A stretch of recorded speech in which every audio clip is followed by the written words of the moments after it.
Hi everyone, welcome to the Calm Clear Mind podcast. And this podcast, as some of you will know, is a place for conversations about how meditation and Buddha's wisdom, Buddha's timeless wisdom, can really help everyone maintain a calm, clear mind in this sometimes chaotic and hectic world.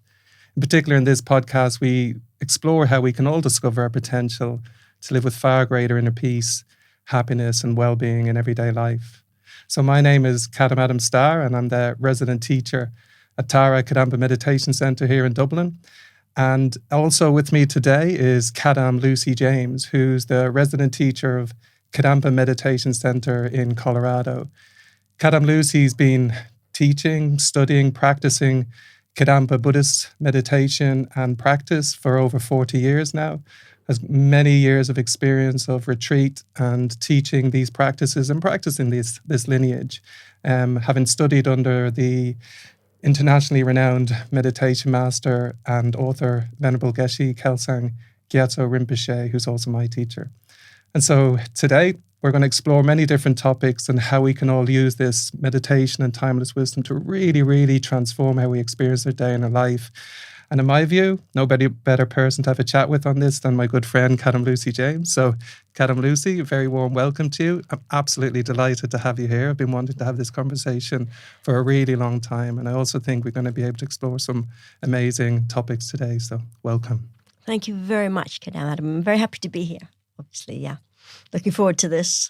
We've been talking for so many years already about all these subjects, so just doing it like this seems quite natural, doesn't it? Yeah, exactly. Just two friends having a chat. So I thought one of the topics that I thought we could just dive into straight away, and I think also it'll just be very practical for people and hopefully really helpful to people, is something you and I have been discussing. And I think it's something that we've it's become more and more obvious to me as time goes on, that when we're speaking to people at our individual meditation centers or just chatting to family and friends, it seems to me these days that a lot of people are getting to this point where they just feel mental busyness and distraction is just the norm. It's just the way things are, that we're going to have to carry that mental busyness and distraction throughout our life. It's almost like universally accepted that that's normal. But actually what's happening, I think, is more and more people are feeling discouraged when they think about meditation, because it's almost like we've resigned ourselves to our fate. I can't meditate because I'm so busy and distracted. But the challenge in all of that for so many people is that the way we get relief from the mental busyness and distraction is keeping ourselves busy and looking to temporary things to distract ourselves. So we get caught in this really unhealthy cycle of mental busyness and distraction. Of course, as you and I both know, when we talk to people at the centres who maybe come for the first time, it's almost like there's almost some implicit discouragement before they even sit down to meditate. So they feel discouraged. I can't do this. It's just not me. I'm not that kind of person. I'm so busy and distracted. But in reality, as we know, there is a way to kind of move through that gently, gradually over time, to move beyond the distraction and agitation and the mental busyness. And actually to develop a confidence in your ability to sit and meditate and confidence in your potential to find deeper peace and happiness. So what I wanted to explore with you and really get your insight, because you have so much experience of this yourself, of helping people with meditation and so forth. What I wanted to get from you is some kind of practical steps that the average person, when they turn up and they feel that's me, mentally busy, distracted, I can't really meditate. What kind of help do you think, or what kind of practical steps do you think they can take to actually move beyond the mental busyness and distraction and develop confidence in their potential to meditate? So this one thing is the problem. The problem is that people are too busy in their minds, they feel they're too busy to meditate. So they start with this feeling of meditation's not for me. Like if I had a quid or a dollar or euro for every time someone said, I'm not able to meditate, I'm too distracted to meditate, I would be a rich woman by now. But it's a bit like someone going to the doctor who's got some ailment and the doctor prescribes the perfect medicine and the person replies, oh, actually, I'm too ill to take this medicine. It's the one thing that will, like you say, it's ironic because the solution to feeling busy and overwhelmed and chaotic and so on is to let go of our uncontrolled thoughts, to actually reclaim some mastery and experience some inner peace. which we all have within us, just deeply hidden at the moment, but it's there. But unfortunately, what we tend to do, as you just said, is that we tend to overcome the feelings of overwhelm and so on. We just turn to more distractions, more business, more uncontrolled thoughts. So there was a study they did some years ago, just kind of outline the problem, first of all, before I get to some practical steps, because I think the point about the levels of overwhelm, busyness, and chaos, and just inability to just feel totally relaxed and still and happy and peaceful. It's no fun being in our heads all the time, having to think all day long, having no control over those thought processes, having to follow our anxiety, follow our depression, follow our sadness. This is no fun for anybody. It's just no longer any fun. If it ever was fun, it's definitely not fun. There's too much distraction, too many gadgets. So they did this study a few years ago where they asked just a room full of people, regular people, not you or me, just any regular people, and they asked them, out of 10 thoughts that you have, 10 average thoughts, how many of those thoughts do you feel you have no control over? How many thoughts out of 10 do you feel you do not choose? And I was very curious to see the answer. This is just average people. And I've asked this question many, many times since to see if the answer was similar to what the researchers came up with.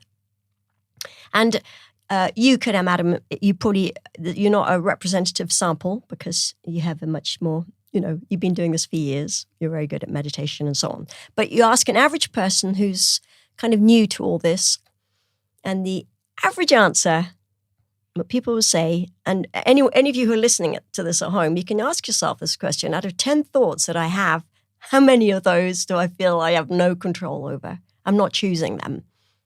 And the average answer is 9 out of 10, which is 90% of the time means that people are not choosing their thoughts. And if you ask, which I often do, why? What kinds of thoughts is it that you're not choosing? Are they happy thoughts? And the answer is no. What kinds of thoughts are there? They are thoughts of anxiety. They're thoughts of feeling overwhelmed. They're thoughts of negative thoughts, jealous thoughts, unhappy thoughts, scared thoughts. And no one is choosing these thoughts.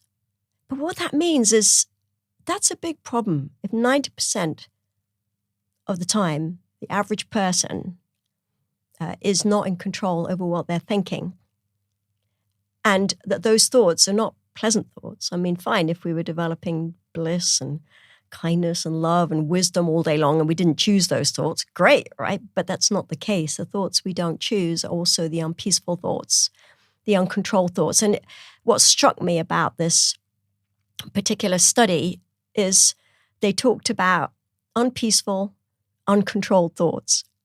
And I thought that's so interesting because Buddha's definition of what we call delusions, is literally that: unpeaceful, uncontrolled state of mind that arises from what's called inappropriate attention or faulty thinking. In other words, focusing on things in a way that generates some kind of discomfort in the mind, some agitation, some lack of peace.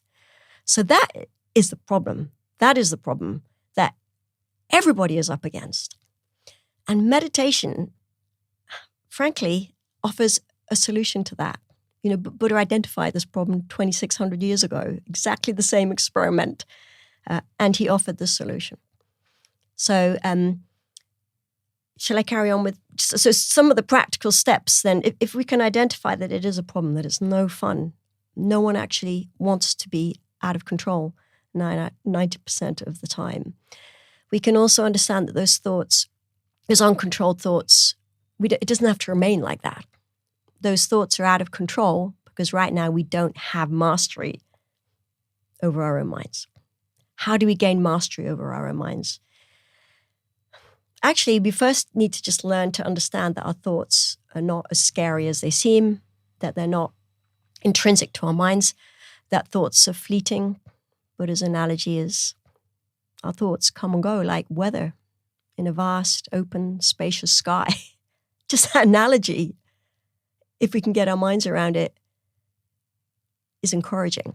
Our minds, our awareness is actually like this vast, open, peaceful, limitless sky. This is Buddha's analogy. I'm not making it up. It's like it's this incredible natural peace within us all, and space, more space inside us than outside of us, actually, according to Buddha. You know, if you look at those Webb telescopes, there's like a lot of space out there, but nothing compared to what's inside us. And within that, we have the clouds and the rainstorms and the hail clouds. You know, we have the weather, we have the bad weather. And our problem is that weather's coming up all over the place, and we're just like swept along by it. We are identified with it. We're sticking our head in every passing cloud. And we are oblivious most of the time to that extraordinary peace and space within us, within everybody. So the first step is to just let that weather settle down and start to get a taste, an experience of the natural space and peace inside us. And there are many ways to do that. But over to you. Would you like to add anything so far? Yeah, I mean, you've put it absolutely perfectly in my view, that's really like, it's that discouragement that people feel when they turn in, because they do turn into that 90% of continuously out of control thoughts and disturbing feelings and emotions. But also, I guess, like you're saying, one of the challenges with that is, if you haven't worked with your mind in meditation, if you haven't actually start to really begin to explore your mind in these deeper meditation practices, we don't only see or experience those thoughts and feelings and the out of control nature of them, we immediately identify with them and feel we're somewhere, in some way, as you suggest, inherently out of control. And therefore, I really don't want to look at that, because that's who I essentially am. But I think it's beautiful the way you say it. If we could actually just really learn how to connect with that space and that kind of spaciousness within the mind, and discover that peaceful nature of our mind, the whole relationship with how we relate to ourselves changes quite naturally. So it's interesting to me that that's the kind of entry point that we begin to explore in these practices. And I know you have a lot of experience of this and understanding of this and insight into how people can do that. So maybe it'd be great to hear your ideas on what the practical steps someone can take today to begin to experience that, stepping beyond that out of control 90% and then stepping into that peaceful, spacious nature of your mind. What would the steps would you say to somebody who feels basically when they come to a meditation session or a class, they lack that confidence? And in the way that I was just saying there, they kind of feel, I can't really do that. So what would be the steps for somebody like that? Yeah. So generally speaking, the weather in the mind is just weather in the mind. But of course, that's not how it, as you just said, we're identified with that. We've stuck our head. For example, anxiety may arise in our mind, some feelings of anxiety. I've got to do a work presentation later. I'm anxious, not sure how it's going to go. It's just, anxious thoughts come, thoughts go, but we start feeding that thought by focusing on it, like this could go wrong, that could go wrong, this went wrong last week, this might go wrong this time, and I haven't thought about that. And meanwhile, I've got money problems, I've got relationship problems, and we pile on, and that cloud is kind of getting bigger in our mind. And we have stuck our head inside that cloud and thinking, this is me. I am anxious. Me, I am anxious. We're not thinking, a cloud of anxiety is just drifting across the vast, immense, boundless, blissful space of my clear awareness. No, we're thinking, this is me. I am anxious. So we are fully identified with that uncontrolled and unpeaceful thought. And if you've ever stuck your head in a cloud, I'm not sure that you have, but if you have, if you look around and your head's in a cloud, what are you going to see? In any direction you look, what are you going to see? You're just going to see the cloud. And this is what we do because we think, I am anxious. So now wherever we look, things are problematical. We can worry about literally everything if we have a mind to worry. If our mind is in a state of worry, everything can be sucked into that, cloud of worry. And we're identifying with it. And this is kind of a very important point because what meditation does is it enables us right from the get-go, even with the simplest breathing meditations, it enables those clouds to disperse just temporarily to begin with. But more importantly than that, we learn to recognize that the clouds are not who we are. That we have many, many versions of ourselves based on whatever weather is arising in the mind and whatever state of mind we're identifying with. Like, I'm anxious on Monday, I'm actually quite chilled on Tuesday, I'm full of like excitement on Wednesday, and I'm really depressed on Thursdays. It's whatever clouds are coming up in our mind, we latch onto them. This is me, I'm like this, but we're none of these things. If we ask ourselves, who am I really? We're not a cloud in the vast space of our mind. We're not our thoughts, and our thoughts are not us. So the first step of breathing meditation, for example, or another technique which I think is incredibly helpful, which is called, its colloquial title is turning the mind to word. Its fancy title is absorption of cessation of gross conceptual thoughts. Yeah, so that's turn the mind to word.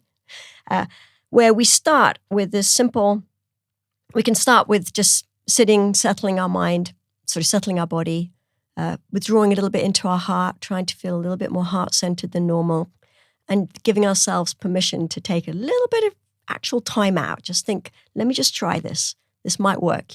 5 minutes, that's all it's going to take. 5-10 minutes max. Okay, I'm just going to try this. And we allow our mind to settle into our heart a little bit. And we start to maybe get a sense that in my heart there is this sense of space and peace, this clear sky that Buddha's talking about. And my thoughts, whatever's going through our mind at the moment, is like clouds arising, materializing, disappearing. Just become aware of that. We're kind of just getting a little bit more absorbed inwards. And then within that, we can do a little bit of, typically how I'd start this meditation on turning the mind to word is just spend maybe the first few moments, maybe a minute or so, allowing the mind to calm down, allowing the mind to slow down, allowing the mind to wisen up, because that's what happens when it slows down, not caught up with all the weather. And by simply focusing on our breath at our nostrils for a minute or two. Just that. It's so simple. You're breathing completely normally, but you're tuning into that sensation, breath at your nostrils, and you get the sweet spot. And you think, oh, okay, I'm there on my breath. Just like, when you're tuning the radio, there's all this static, but eventually you get to that beautiful music. So you're kind of doing that, just tuning into your breath. Just take a couple of minutes, breathing normally, tune into your breath, and then stay there for a minute or two, just with the breath. Don't follow any other object. And when the mind does follow another object, because it will, bring it back to the breath. Just do that for a little while, allowing the mind just to begin that process of, calming down, slowing down. I like to say wisening up. Then from that, we'll be feeling a little bit more centered. We'll be feeling a little bit more heart-centered, because peace is always in the heart. This is one important thing. No one's ever experienced peace in their head. So in our heart we are. And at this point now, to turn the mind to word, such a great technique. It's kind of emergency triage for unhappy minds. We just feel like we stop paying attention to anything. We just stop thinking about anything. We stop perceiving anything. We think, I'm an inanimate object, like a stone or a piece of wood or a rock. I'm just an inanimate object. I can't think. I don't think. I'm just an inanimate object. And we just stay like that. Any thoughts that come up, we just don't engage them. We just don't engage them because we're a rock. Rocks can't think, right? And by the way, we're a relaxed rock, not a rigid rock, very relaxed rock. Yeah, but we're not thinking because rocks don't think. And we're not paying attention to anything or perceiving anything. And we're just thinking, I'm an inanimate object, like a rock. We stay like that for a little while. And what happens is, after a few minutes of this, 2 minutes maybe, if we're doing that, if we're not engaging in our thoughts, what happens is that we get this feeling of our conceptual thoughts, this busy activity, this cloud-like activity starts to dissolve away. It starts to just dissolve away. Why? Because we're not paying attention to it anymore. We're not thinking it. What happens to a thought when we're not thinking it? What happens? thoughts, they have no power. They have no power. They're only the power we give them. They only have the energy we give them. We stop thinking them, they have no choice but to go away. And then to switch analogies from skies and clouds to another analogy that Buddha taught, you can think of our mind as like this boundless clear ocean. And we can think that our thoughts, like water bubbles, have dissolved quite naturally back into the water from whence they arose. And as a result, a slightly deeper, more spacious and more peaceful level of awareness starts to emerge. And it feels good. The point about it is it's like, this feels good. This is peace. This is actual peace of mind. Our mind is naturally peaceful.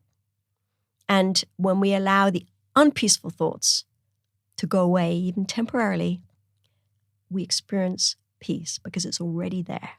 Such an important point for people to understand. We have peace inside us. It's not something we have to add from outside. And if we have peace, we already have some happiness. It's there already. So allowing those bubble-like thoughts to dissolve back into that natural peace, that natural clarity, we just stay there because it's enjoyable. We just abide there for as long as we can. And that's the gist of the meditation, honestly. But within that, we can inject some insight. So we have this natural peace. It's a real break. It's like a little mini vacation from all the chaos of our lives. We're like, really this is fun. This is so much better than the best spa, sauna, anything. This is like real mental, deep rejuvenation, relaxation. It really is. But within that sort of peaceful little vacation that we're giving ourselves, we're also injecting this insight, like I said, this wisdom. And basically we're just thinking, this is me. This is me. I'm not that anxious cloud. I'm not that depressed storm. I'm not the weather in my mind. This natural clarity, this peace, this feeling of hope, this feeling of contentment, this is actually me. This is me. We're changing our sense of ourself. And all we are is who we think we are. This is one of Buddha's obviously deepest insights. No self. There's no real self to be found anywhere. Who we are fundamentally is who we think we are. So if we impute or label or identify ourselves with this feeling of peace, then that's who we are. We think, this is me. I'm a peaceful person. I'm a peaceful person. Get used to that new sense of ourself. I'm a peaceful person. That is real refuge. That is real protection for our mind and for our crazy lives. And we can also think that within that, there's another element to it. There's a few elements, insights we can get from this, but one of them is that this peace, even if it's just a little bit of peace, even if it's just a little bit of, my mind is calmed even just a little bit and I'm just getting a little taste of this peace that's possible for me, I can understand that there's a lot more where this came from. And as I increase my peaceful states of mind, and as I let go of these 9 out of 10 unpeaceful, uncontrolled, sad, depressing, anxious, horrible thoughts, if I can, to the extent that I do that, I'm going to get more and more peaceful. And this is me. This is not some anomaly. I'm not some unpeaceful, crazy person who has every now and then some miracle moments of peace. No, it's the other way around. I'm actually an incredibly peaceful person. This is all just weather. And I can deal with this weather because I'm the sky. And there's no way, as Geshe Kelsing, our teacher, as he says, there's no way weather can harm the sky. Weather comes and goes within the sky. It can't harm it. It can't, even the most thunderous thoughts cannot harm the sky. And it's the same with even the most thunderous clouds, I should say. Even the most thunderous thoughts, they cannot harm our mind. They certainly cannot destroy our mind. They can't even harm it. So within that, we're starting to get a much, much more healthy and frankly authentic sense of who we are.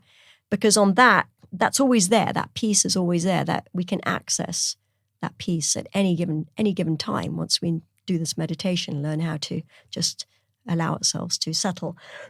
And on that basis, we can think, I'm a peaceful person, and I actually have this limitless potential for peace and happiness, and love, compassion, wisdom.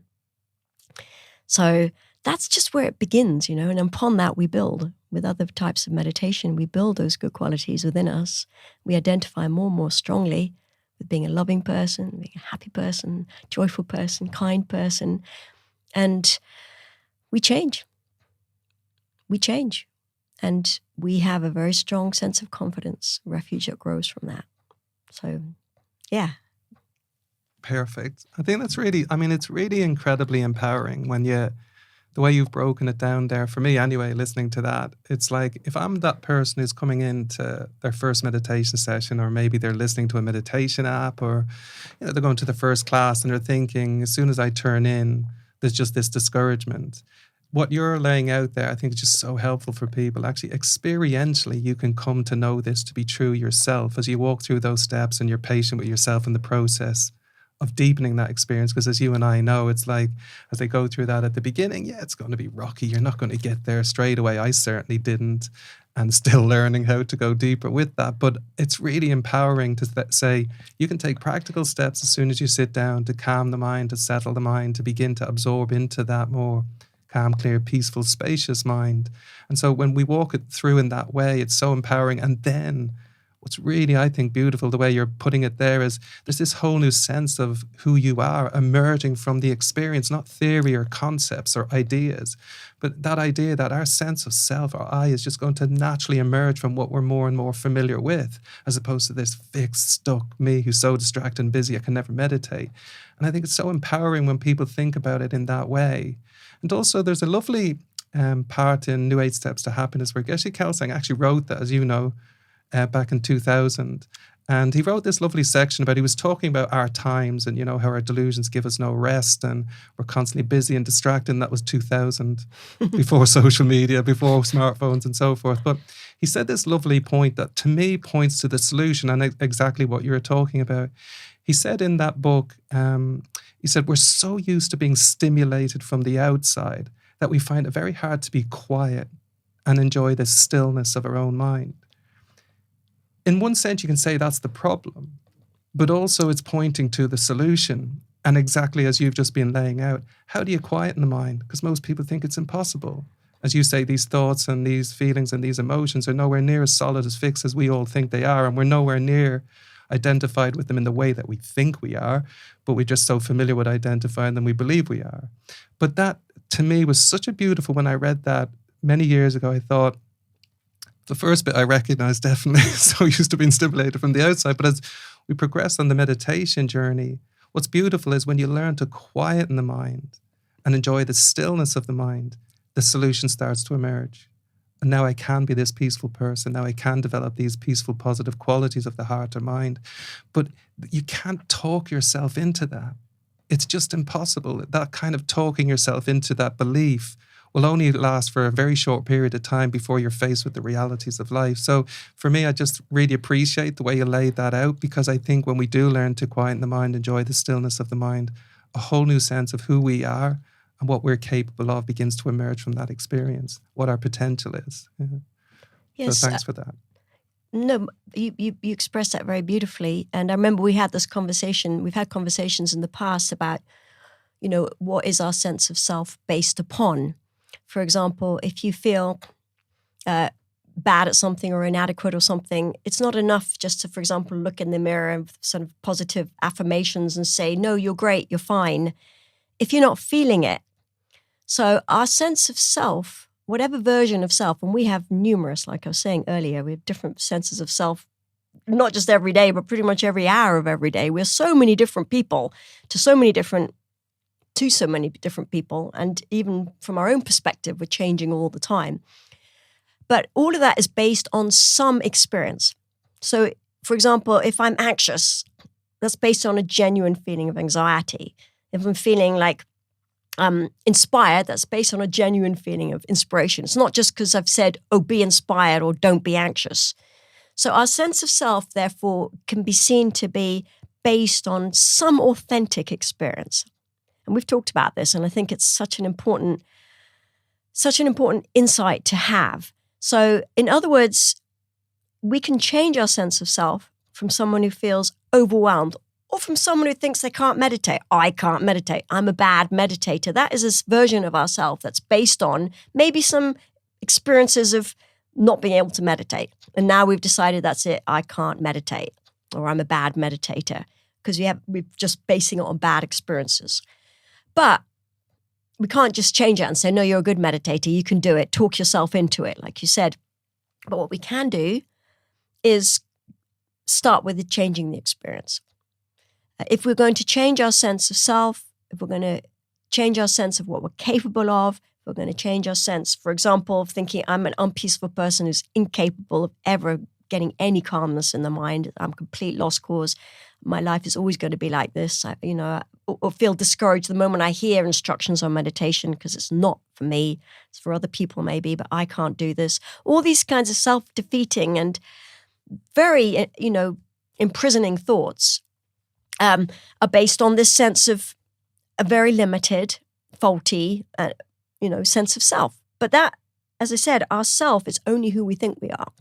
So we're identifying with some authentic experience of discouragement, but instead of just thinking this is a cloud of discouragement that's arising in my mind, we think, no, I am discouraged. I can't do it.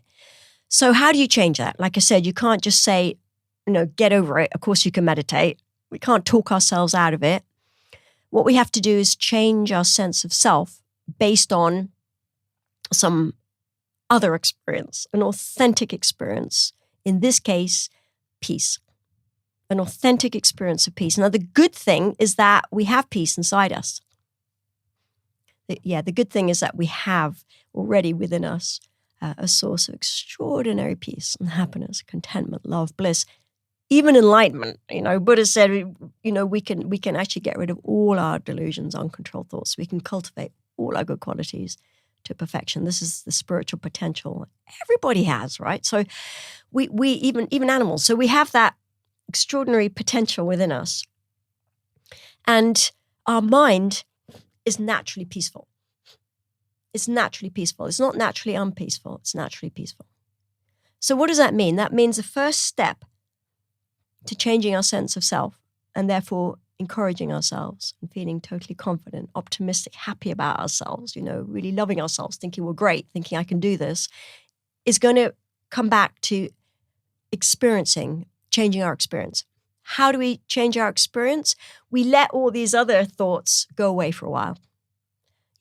Our mind is peaceful when we're not making it unpeaceful. We're not disturbing it with our unpeaceful thoughts. Our mind is already peaceful. So meditation, the first stages of meditation are simply that. Just let those unpeaceful thoughts die away for a while just from not thinking them, like the clouds dissolving or the bubbles, whatever, and discover for ourselves that there's peace there. And like I said, it doesn't have to be like a huge, vast, empty sky of peace, or it could only just be a little handkerchief shape, a tiny little bit of blue behind the, Dublin clouds or whatever. We can think, but it's enough. We know, don't we? When we see a little patch of blue in the sky, we know that there's a lot more where that came from, If we get up in an aeroplane, we go above those clouds, there's always blue sky. Always. It goes on forever and ever and ever and ever, doesn't it? It's the same with our minds. So if we get even just a little taste of that peace and we think, okay, we allow ourselves to enjoy that peace. That's one thing. Just allow ourselves to stay with it for a little bit. Pause in the pursuit of happiness, as it were. Just be happy. Stop. Avoid that stimulation from outside. As Geshe says, enjoy the stillness of our own mind. And we allow ourselves to enjoy that stillness. And then on that basis now, we've got a genuine experience. It's a genuine experience, even if it's a little one. And it's enough. We only need a little experience on which to start changing our sense of self. On that basis, we legitimately think, this is me. I'm peaceful. Wow, who knew? I'm peaceful. And we just allow ourselves to get used to that sense of self. I am peaceful. I am peaceful. I am peaceful. And from that, what happens is that from our experience changing, our sense of self is now changing, becoming much happier sense of self, much more unbounded, limitless sense of beginning. It's beginning. And on that basis, if we think I'm a peaceful person and I have this potential for peace, then naturally we're going to seek out opportunities to develop that peace because it's who we are. And our actions, or let's say our intentions or our wishes, we've talked about this, always follow from who we think we are. Like if I think I'm a really kind, compassionate person, let's say I think that, then I'm going to naturally find opportunities to be kind and compassionate. On the other hand, if I think I hate everybody and I'd like to be more kind and compassionate, but it's not really me, then we're not going to seek out those opportunities. It's self-defeating. Or if I think I'm an anxious person, like I said earlier, we're going to find a million reasons to be anxious in the day. But if we think, actually, I've got this, I'm a resilient person, then we see all the troubles that come up in our day as opportunities to show our resilience, increase our patient acceptance and so on. So what we wish for, our intentions, arise from who we think we are. Who we think we are. Always. Always. And if you can see that in any of your versions of yourself, you see what they make you want. They just make you want more of the same. You've trapped yourself in this, like, if I think I'm anxious, then everything's about anxiety and so on. And we can see that, observe that in our own experience. So on that basis, because our intentions are now becoming more positive and more wise, and we think I'm a peaceful person, I have this limitless potential, then we naturally get interested in ways to increase that peace and increase our good qualities and have a happy life and help others. And it starts to arise very naturally, organically. We're not pushing it, we're not shoving it. It's just happening naturally. And from those intentions come good results. We know it's in a very, virtuous spiral or cycle. You just get, as you know better than anyone, because we've talked about this relationship, this dependent relationship. And then from that, our actions are more positive and therefore our life starts improving, both in the immediate term, we start engaging in more positive actions, less self-harming actions and so on. But also because of karma, because all our intentions give rise to various experiences in our life, goes very deep, the power of intention, then we discover that our whole life is starting to change shape and quality. And we're starting to experience something our life is really changing, all coming from this change in experience and then the sense of self and so on. Would you agree with that? 100%. Yeah. I think it's just lovely the way you've laid that out, because I think anybody who's listening to this, who's wondering, like, where do I start from? Where does it get me to? And how does my life flow out of that? I think there isn't a better answer than what you've just walked through for somebody who's like completely new to this. And like most of us at the beginning, we really doubt it. And it's not easy. But the way you've laid that out there is kind of like, as you say, that dependent relationship as we change our experience, as we gain some experience in meditation and then more in daily life. Your view is just naturally going to begin to change because there is no fixed self. So your sense of self or your sense of I will emerge out of your changing experience. So your view of yourself is changing, your potential. And then from that flow, your intentions and your actions flow, and as you say, your results. But what I love about the way you've just explained that is anyone who's kind of doubting it today, we often simply don't doubt it because at the beginning we find it hard to do it. It's a bit like saying, I can't meditate. It's a bit like saying, well, when we're getting into that space, we're immediately identifying with those limitations and we don't feel there's some way through it. But the way you've laid it out there, I think anyone could really begin to develop some confidence through their own experience, not because we're saying it here, that it's entirely possible for everyone. And one of the things I used to love, Geshe Kelsing would say all the time, as you know very well, with familiarity, everything's easy. It's easy to get stressed out, anxious and overwhelmed at the moment because we're so familiar with it. Flip it around. It's increasingly easy to maintain a peaceful, positive, relaxed and resilient mind over time, not immediately, if we're more and more familiar with these practices. And the way I like to look at that in my own practice and what's really helped me is just taking that super relaxed approach. Don't aim for perfectionism. Perfectionism is just some kind of manifestation of our grasping mind. We're seeking this perfectionism. But actually, it's the idea of like what he's saying there. To me, the way I translate that back into how I try to practice, at least, is this idea of wherever you lean, you eventually naturally land. So as you're saying, if you're leaning into that experience daily, your life is starting to flow out of that more consistently, and you land in that place where you're identifying with your potential to change and to find a deeper peace and happiness.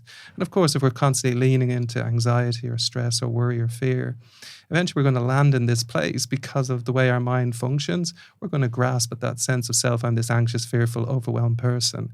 So the good news is what's easy to you today, overwhelmed, distract, anxious, you can use that same understanding to begin to reverse the leaning. Lean in meditation, super relaxed, don't push yourself, put pressure on yourself. And as you're explaining perfectly there, Lucy, it just naturally begins to flow out of that. Of course, there's work to be done. It's not all natural and easy all the time. However, what I'd love to now explore, and even in the context of that, is actually how then does somebody, because I know this is a topic dear to your heart and also a topic I've often been inspired by conversations with you on this. When people are feeling flat and they're just having a rubbish day, which all of us do, you have a rubbish day, you're feeling really flat, you're feeling de-energized, you don't have a peaceful, positive mind or nothing close to a peaceful, positive mind.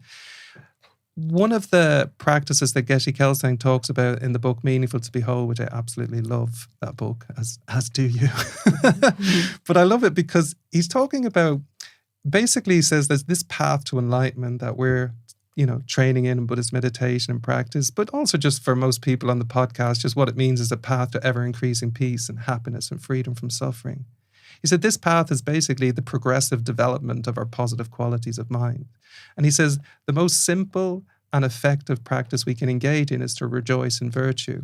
So what I'd love to explore with you is how that practice of rejoicing, anyone can practice in daily life, even if you're not a meditator, to access a peaceful, positive mind and to begin to develop increasing confidence in that potential for deeper peace and happiness.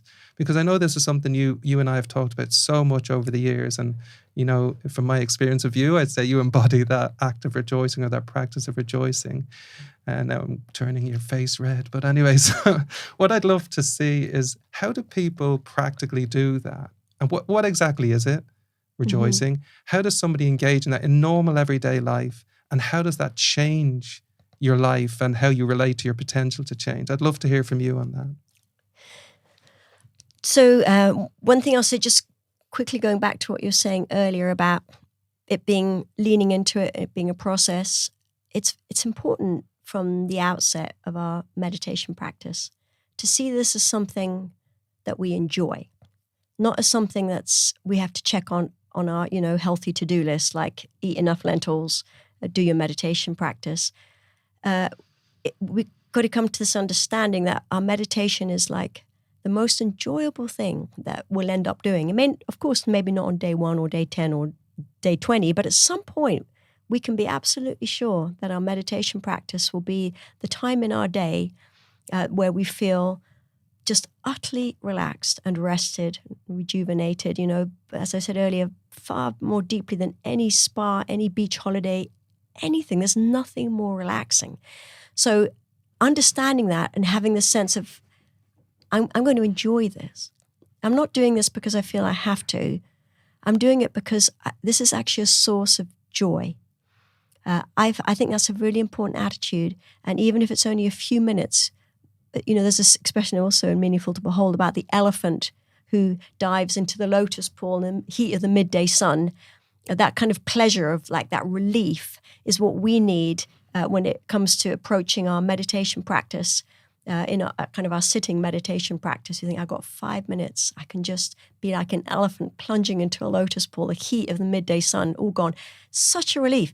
And that feeling doesn't take that long. Yes, the path to enlightenment takes a little while, right? But the immediate feelings of just feeling more relaxed, more contented, more peaceful, doesn't have to take that long if we understand that meditation is fundamentally enjoyable. So I think people miss that bit. They feel it's just like a relief from the anxiety and so on, but it's not in itself enjoyable. But it is. It's deeply enjoyable. So I just wanted to talk to that point. And if you're not enjoying it, you need to adjust it somehow. If meditation seems like you're not enjoying it, it just means you need to learn some more techniques, go to a class, learn something, but because it is basically very enjoyable if we're doing it properly. And just to that, if I may add to that point, we're talking about meditation in the sense of we sit down, we close our eyes, we allow our cloud-like thoughts to dissolve away, and we start feeling that inner peace. Wow, this is great, lovely. That's all what we might call sitting meditation, like what we do sitting down. But as you know, of course, meditation is a whole way of life. There's sort of sitting meditation. As a friend of mine the other day put it, against Hampton, this wonderful Buddhist monk, he said, we have sitting meditation, where we sit down, and then we have daily life meditation. And that's when we take those insights we've gained and that peace that we've cultivated in our sessions, and we start bringing that more and more and more into our commute, into our breakfast, into our relationships, into our work, into our partnerships and so on. We start to bring all that into our daily life. That's still meditation, because meditation is all about familiarizing ourselves or practicing or leaning into, as you said, leaning into these peaceful, happy, positive ways of looking at other people, looking at ourselves, looking at our world. So one way, based on this understanding that we can start leaning into different ways of thinking, one of the kind of crucial ways is rejoicing. So we say that, the practice of, let me just say the practice of rejoicing, what is it? Is really just means to appreciate something. As Geshe says, we appreciate something. We appreciate something or someone, and we feel happy about it. To rejoice is really just to feel happy about something good. So we're very used to like being depressed and sad about things that are not good. It's a deep habit. And rejoicing is really about looking at good qualities in ourselves and in other people and thinking, wow, that's great. I love that. I love that. I love that that person is feeling happy. I love that that person's got that promotion. I love that that person is doing well in life. Now, the reason we don't normally do that is because we're so insecure. We're not able to kind of be happy for other people because we're not happy for ourselves, So this is why it kind of like builds up. The practice of rejoicing is much easier when we feel we've got the source of happiness within us. So it's no threat. Other people's happiness is no threat to us. Other people's happiness doesn't mean, or other people's success doesn't mean that we're less successful or that we're inadequate or some way. The opposite of rejoicing, of course, is jealousy, competitiveness, this kind of thing, envy. And these are all deeply insecure states of mind that come from thinking my happiness comes from outside of myself. And I don't have enough of it. I don't have enough success in my own life. I can't be going around feeling happy for other people. I don't even have any success in my own life. But the fact is, if we understand that we do have all the peace and happiness within us, we're starting to get a taste for that. We're starting to feel that for ourselves, and we're starting to develop confidence. Then we're now in a position to feel happy for other people. And one of the most beautiful things about the practice of rejoicing is that when we feel happy for other people, we feel happy. We're literally sharing in their good fortune. We're literally sharing in their happiness. So it's a very swift, effective, simple method to feel happy. When you see a mum and their kids just won a race or something, or their kid's incredibly happy and excited about something, and the mum is just, oh my gosh, happy. Because that mum is feeling that child's happiness. It's not her happiness, it's her child's happiness, but you could be forgiven for thinking she's even happier than the child because she loves the child, but because she feels that happiness. So that's kind of the attitude of rejoicing is one that gives rise to really incredible feelings of happiness in ourselves. So it's said in Buddhism, we have this idea of a bodhisattva in Buddhism, someone who's training to attain enlightenment so that they can liberate every single living being from suffering permanently. That's all. It's a big mind. They got a big heart. And the two main practices of a bodhisattva, one of them is compassion, which most people can understand that Buddhism is all about compassion, not harming others, seeking others, freedom for others, wanting others to be free from suffering. Whenever we see someone who is having a hard time, we're training in this feeling, may they be free from that. and may they be free from the causes of that, the delusions in their mind. And compassion is something that we have so many opportunities to develop every single day of our life. Wherever we go, everyone's got problems. There's no one who doesn't have problems. And compassion is that acceptance that they've got problems. I want them to be free from those problems. It's just that. It's that mental, it's that reaction to anyone experiencing suffering. There's this feeling of, may they be free, may they be free. And very, very beautiful, powerful mind that leads us to enlightenment. But there's another main practice of a bodhisattva, which is rejoicing. And this is where whenever someone who's training their mind, wanting to improve all their good qualities, when they see someone who's doing something good or experiencing some happiness or some joy, some good fortune, that is an opportunity for them to feel good about it. Just to feel, that's great. I'm really happy about that. I'm really happy about that. And every day, whatever we come up against, we're either got an opportunity to develop compassion, or there's an opportunity right there to develop this very happy mind of appreciation. I'm just so happy for this person. So it's basically a practice. Rejoicing is something we train in, and it does, like I said, start with this understanding that I don't need their good fortune or their happiness. I have it already within me. So based on the fact that I'm already understand how to be happy within, I can afford to be happy for everyone else. It's kind of where it starts. Otherwise, jealousy, insecurity is always going to get in the way. But once we're working with that, there are so many opportunities in the day to feel good. We, instead of focusing all the time on all the horrible things people are doing, all the corruption and all the delusions and all the mess, and we start looking at so many opportunities to feel, wow, that person's so kind. What a beautiful thing they just did. Or even just watching a truck drive down the road which I did yesterday. I was in the taxi and I just saw this truck with all these kind of lead pipes. And I'm like, it's just something to rejoice in, because those pipes are going to go and help someone somewhere. Just simple things like that. And there are more obvious things like think about doctors and nurses and people who look after animals and the rest of it. So I don't know if that's answered your question, Adam. Perfectly answered. I think that's the thing. It's perfectly answered, because I think we often overcomplicate these things, that often people are thinking, well, when I'm feeling flat, when I'm feeling a bit down, there's just really nothing I can do to move out of that. And so as you're saying, maybe like for the person who's struggling with that, that's understandable. But as you start to integrate that meditation practice into your life, you can just be sitting on a park bench, take a few moments to just turn inwards and settle the mind a little bit, connect even a tiny bit of that potential for peace and happiness, and then just look around the park. The mother enjoying the time with her kids, and it's increasing her happiness because she loves her kids. The more happy they become, the happier she becomes. But I think I'm nearly sure you said this to me years ago. I think we were having a chat about this.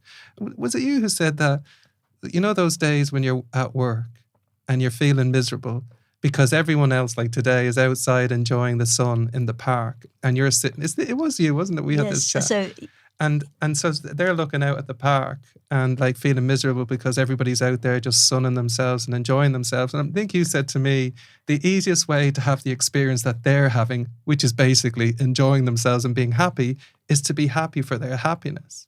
So you can be sitting at work, maybe those who are listening to podcasts today, and you're sitting at work and you're feeling miserable because everyone else is enjoying themselves. So just pause, breathe for a few moments, connect to a little bit of peace or happiness, and then just like rejoice in those people who are really just having a break from their miseries and their struggles and their challenges. And yeah, the sun's shining and they're happy, and now you're increasing your happiness while you're sitting at your desk at work or wherever you work. I just love it. Was you, wasn't it? It was. I was saying, like, you're sitting at your desk, you're overlooking the park, everyone's having a lovely time. And there are two reactions you can have to that, let's say broadly speaking. You can feel, oh, this is horrible, I'm stuck here, they're all having fun, I'm miserable, like that. And you can be thoroughly miserable all day. That's choice number one. Choice number two is to think, oh, they're having such a wonderful time, that's so great, I'm so happy for them. And you're there in the park, throwing the ball, having the picnic.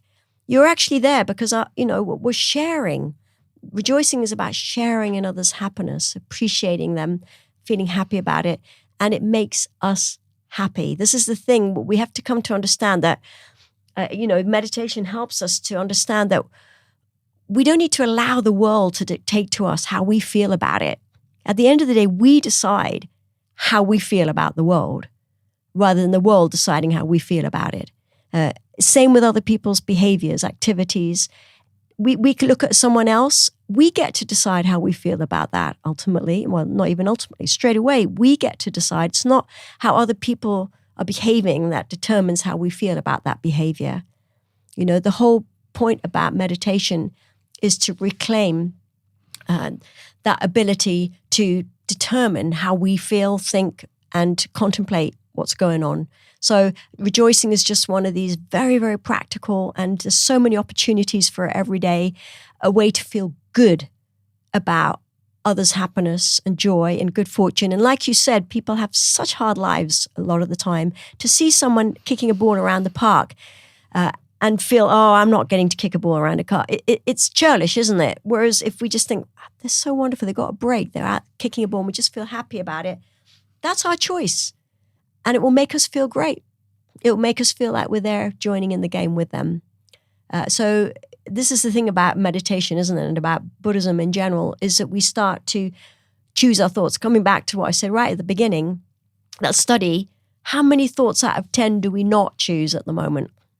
9, right? But in the practice of meditation, we're learning to change that. So we can choose 2 out of 10 thoughts, and then 3 out of 10. And eventually we're choosing all our thoughts through the practice of meditation. We're learning to think how we want to think about the world. And we are infusing our thoughts with wisdom. We're infusing our thoughts with love, compassion, acceptance. All this anybody can do. This is the thing, anybody can do. It's not rocket science, actually. It's quite a natural activity. Once we know how to do it, it's something that anybody can do. And it would just revolutionize our lives, transform our lives, transform the lives of people around us. It's just a win-win. Yeah.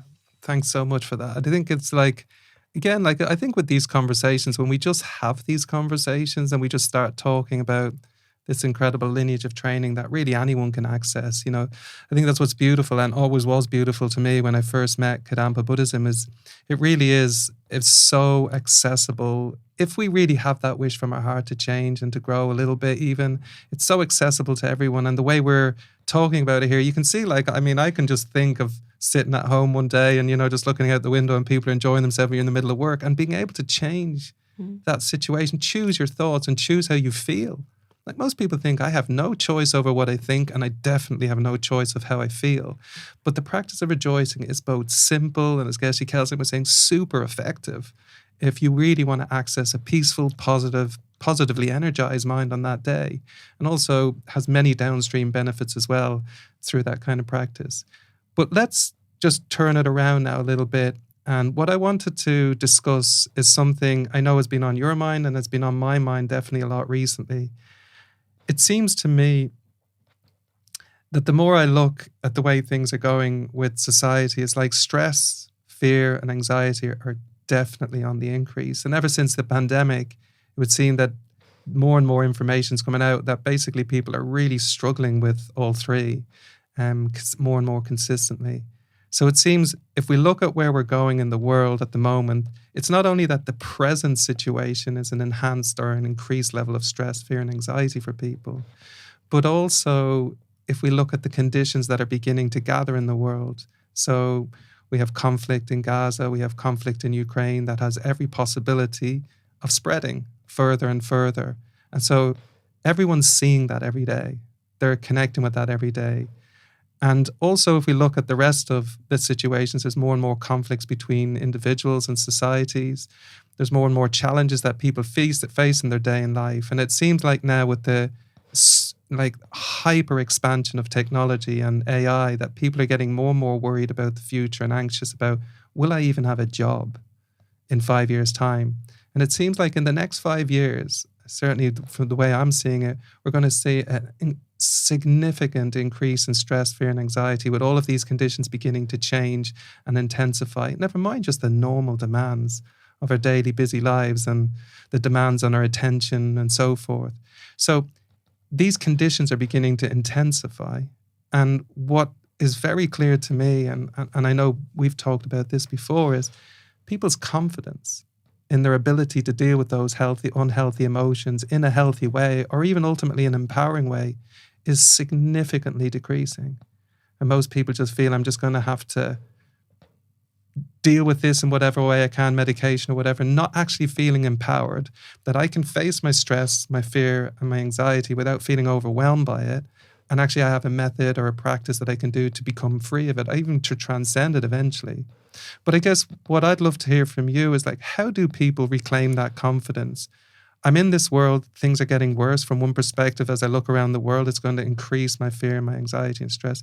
But how do I look at this world in a way that's empowering? How do I look at those unhealthy emotions in a way that I don't feel disempowered and overwhelmed by them?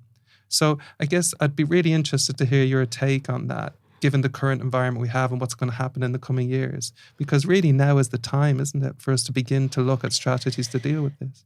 Yeah, I mean, just today, looking at that article by National Geographic about how in the next 5 years, the fear, the anxiety, the stress is going to be, it's already, epidemic proportions, isn't it? And it's just going to be going through the roof. And it's affecting the younger generations more and more because they're building, there's a sense of stress around it. One thing that I was thinking as you were talking is, to be honest, I think it's quite hard to do it on your own. I was just thinking, yes, we have the methods, within meditation practice and Buddhist practice, we have the methods to be able to transform any difficulty into a state of resilience, positivity, compassion, move forward, make spiritual progress, use this stuff like fuel to the fire. For example, I met an Ethiopian in the taxi the other day. He told me his entire life story of escaping. He went through difficulties and challenges and uncertainties and death situations and threats worse than anything I've been through and most people I know have been through. And yet he had a very distinct goal in mind, freedom. I need to get out of here, out of the suffering, out of Sudan, out of Ethiopia, and into a place where I'm free. And he was prepared to risk everything for that. And his resilience was extraordinary because he had a goal and he had an understanding that his life wasn't about, he understood there was an alternative. And it's the same context, perspective. What is my life for? What is the meaning of my life? If it's just about being sucked into all this and being a cog in the machinery, and that's what life is, there's going to be no getting out of it. So that context, that perspective comes from thinking about spiritual things, to be fair, to think about what is the meaning of my life? What is the meaning of my life? What can I do with this life? But what I also think is if you're surrounded by people who are utterly uninterested in the meaning of life in that sense and are just sucked into the virtual worlds and sucked into the hallucinations and the fevered imaginings of, virtual reality and the rest of it, that's going to be very hard to find your own way through that. It's like if you're living in a kind of hallucinatory universe, let's say, and there must be more to life than this, but everyone around you is like, no, just play more, work harder, do this, they're all trapped in it with you. There's no perspective. How do you, on your own, get out of that hall of mirrors, as it were? I think it's very hard. So one piece of advice is, yes, know that the methods exist within meditation and Buddhist practice and have done for thousands of years to find our way through this and to a state of utter clarity and bliss and the rest of it. We've all got that capacity. But you don't have to do it alone. Find meditation classes, honestly. Find meditation classes. If you happen to live around Dublin, please go to Kadampa Meditation Centre. Find Kadam Adam. He's a brilliant teacher. I know that's a plug, but I mean it because there's a community there of people who are thinking outside the box, literally thinking outside of those virtual reality goggles. They've taken them off. They're thinking about the bigger issues in life. We need to kind of find our community, people who are interested in what is the real meaning of life. We're not just like robots. We're not physical. We have so much that we can do with our lives. We can experience such deep levels of peace and love and compassion and joy. It's all in us waiting to come out. But as Geshe-la says in that quote, we're so busy being stimulated from the outside. We can't even enjoy the stillness of our own mind, let alone all these other good qualities. So find people who are interested in that. So you're not doing it on your own. Ideally, find a meditation class if you can. I think it's impossible to do these things all alone. I actually do. So you can learn a lot on your own, but to really keep, to keep the encouragement going, to see the inspiration around you, to see the example, the community, what is lacking in our society today, more than almost anything else, is community, isn't it? Just this feelings of isolation, being cut off, I read something just 2 days ago about young men and women, but suffering such deep degrees of loneliness from these fractured lives that we have. Everyone's watching different things. Everyone's in a different world, effectively. How do they even talk to each other? We need that sense of belonging, that connection, that community. And I think really when it comes to transforming all these huge, huge challenges, we need to see examples with our own eyes of people who are doing it. So that's I think, an important component. Yeah, I think that's incredibly powerful as well, because I think often when people think, I need to sort out this stress, fear and anxiety, we often feel disempowered just simply because we think I have to do it on my own. And there isn't really something I can turn to, a lineage I can turn to that actually helps me genuinely deal with that stuff on a daily basis. Now, it doesn't mean that every day, as we know, is perfect, but it just gets better as you start to turn to reliable methods and you start to experience them experientially. You start to gain that experience in your heart, like you've been talking about through this whole podcast. You start to develop your confidence, but the way you develop that confidence is relying upon people who can inspire you, or a teacher who can help you and guide you in that way, so that you actually get to that experience yourself and you develop your own inner teacher, your own inner wisdom that guides your life. But I think it's also comes back, circling back on what you've been talking about essentially through this whole podcast. In the book, Living Meaningfully, Dying Joyfully, which for me is one of the most amazing books I've ever read. Every time I read it, I'm deeply moved by it. But in that book, Geshe Kelsang says, if we learn to control our mind through correct meditation, we can overcome all fear and anxiety. Every time I reflect on that or meditate on it, I'm sure it's the same for you, it blows my mind. Because most people think the idea of overcoming all fear and anxiety is an absolute impossibility. And so what they're thinking is, I can smooth off the rough edges of my fear and anxiety, but I can't actually transcend fear and anxiety. And that's entirely understandable that people feel that today. But they feel that today because pretty much what we're talking about here is often people are a bit confused on what meditation is. They're a bit discouraged when they start. They think, I can't really do it. And so they're sitting down to meditate in that state of discouragement, and they're not really going through the process of learning how to meditate correctly. And I think you put it beautifully there earlier on when you said, when we try to understand meditation more deeply, it isn't about just sitting in a formal meditation session in the morning and that's it. Correct meditation, from my perspective, I'm sure from yours, correct meditation is learning how to do that really well, but understanding meditation is a way of life. It's your whole life.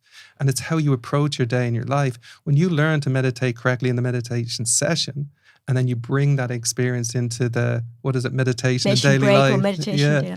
So what we usually call meditation break, which is not a break from meditation, by the way, everybody. It's just the break from the formal meditation. Meditation in daily life. Yeah, meditation in daily life. So when we start to do that, and we start to really apply that, we start to notice our fear, our stress, our anxiety levels are significantly reducing.